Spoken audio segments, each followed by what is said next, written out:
आज का जो टॉपिक है हमारा वो है ट्रांसपोर्ट ऑफ कार्बन डाइऑक्साइड। अब ऑक्सीजन का जो ट्रांसपोर्ट होता था वो कैसे होता था? ऑक्सीजन का ट्रांसपोर्ट होता था हमारे लंग्स से हमारे टिश्यू तक। अब कार्बन डाइऑक्साइड का जो ट्रांसपोर्टेशन होगा वो होगा टिश्यू से लंग्स तक, और लंग्स से एटमॉस्फेयर में ये गैसेस चले जाएंगे। तो कार्बन डाइऑक्साइड का जो ट्रांसपोर्टेशन था वो होता था हमारे पार्शियल प्रेशर के चेंज होने की वजह से, डिफरेंशिएट होने की वजह से।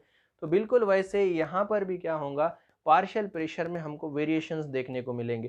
टिश्यू में चूंकि कैटाबॉलिक एक्टिविटीज़ होती है, कैटाबॉलिक एक्टिविटीज़ के चलते टिश्यू में हमारे क्या होता है, रेस्पिरेटरी रिएक्शन परफॉर्म होते हैं और बाय प्रोडक्ट वहाँ पर कार्बन डाइऑक्साइड बनता है।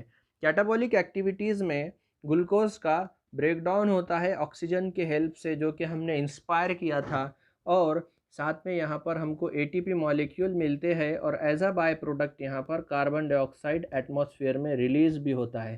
ठीक है, एटमॉस्फेयर में रिलीज होता है, लेकिन सबसे पहले तो ये कार्बन डाइऑक्साइड बनेगा सेल्स में, टिश्यू में। टिश्यू में कार्बन डाइऑक्साइड बनने की वजह से कंटिन्यूसली जनरेशन हो रहा है कार्बन डाइऑक्साइड का, तो यहाँ पर पार्शियल प्रेशर बढ़ जाएगा कार्बन डाइऑक्साइड का टिश्यूज़ में। टिश्यू में पार्शियल प्रेशर बढ़ेगा तो वो एक्स्ट्रा सेलुलर फ्लूइड से होते हुए हमारे आरबीसीज में आएगा। 20 to 25% का जो अमाउंट है कार्बन डाइऑक्साइड का वो आरबीसी में आएगा।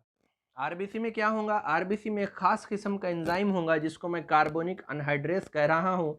इसको मैंने 4 स्टार दिया, स्टार पॉइंट मेंशन किया। एमसीक्यूज के हिसाब से ये पॉइंट का एक अपना बहुत ज़्यादा इंपॉर्टेंट है। तो देखिए, कार्बोनिक अनहाइड्रेट्स के हेल्प से ये CO2 कन्वर्ट हो रहा है कार्बोनेट आयॉन्स में और बाइकार्बोनेट आयॉन्स में। यहाँ पर ये जो फॉर्म है इसका, हाइड्रोजन के साथ कंबाइन हुआ है हमारा CO2, तो ये फॉर्म स्टेबल फॉर्म है यहाँ पर आरबीसी के हद तक।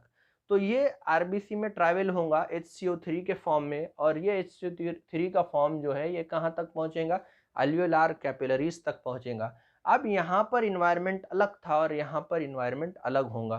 टिश्यू लेवल पे अगर देखें तो पार्शियल प्रेशर कार्बन डाइऑक्साइड का ज़्यादा है, हाइड्रोजन आयंस के कॉन्सेंट्रेशन में चेंज है, मतलब जो केमिकल इन्वायरमेंट है, ऑस्मोटिक इन्वायरमेंट है, बॉडी में हर जगह कहीं ना कहीं फ्लक्चुएशन आ सकते हैं कंपोजिशन के। गैसेस के प्रेशर की बात की जाए, पार्शियल प्रेशर की बात की जाए, तो यहाँ पर CO2 का प्रेशर बहुत ज़्यादा है एज कम्पेयर टू अल्वियोलार लेवल। तो ये रिवर्सिबल रिएक्शन है, मतलब वापस फिर से CO2 बनना है अल्वियोलार इन्वायरमेंट में। तो अल्वियोलाई में फिर से CO2 बनेगा, और ये CO2 फिर ट्रांसफर होगा अल्वियोलाई, और अल्वियोलाई से बॉडी के बाहर जाएगा। इस पर्टिकुलर रिएक्शन का जो रिप्रेजेंटेशन है वो एनसीईआरटी में इस तरीके से दिया हुआ है। आपको ये अच्छे से देखना चाहिए और उसको अंडरस्टूड करने की कोशिश करना चाहिए। अगर कोई पॉइंट नहीं समझ रहा है तो फिर मेरे को क्वेश्चंस भी कर सकते हैं आप लोग।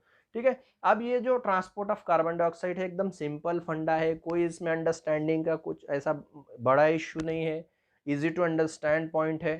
ठीक है, इसमें लास्ट पॉइंट जो दिया एनसीईआरटी में वो ये दिया कि 100 ml डीऑक्सीजनेटेड ब्लड ये 4 ml कार्बन डाइऑक्साइड को अल्वियोलाई तक ले जा सकता है। जबकि मैंने ऑक्सीजन का भी एक फिगर आउट किया था, आपको याद होगा, 100 ml ऑक्सीजनेटेड ब्लड ये 5 ml क्या करता है, ऑक्सीजन को ट्रांसफर करता है टिश्यू तक। तो यहाँ पर ये डीऑक्सीजनेटेड ब्लड याद रखना जरूरी है।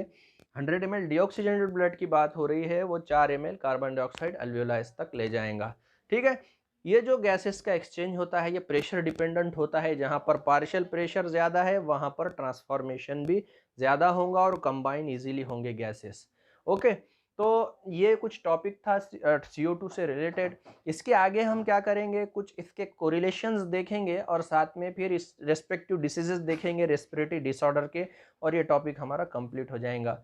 ठीक है, अगर कोई पॉइंट नहीं समझ रहे हैं तो फ्रैंकली मुझे क्वेश्चंस करिए, और आप अच्छे से अच्छी स्टडी करने की कोशिश करिए। लॉकडाउन का भरपूर फ़ायदा उठाइए फ्री टाइम का, और सेल्फ स्टडी में अपने आप को इन्वॉल्व करिए।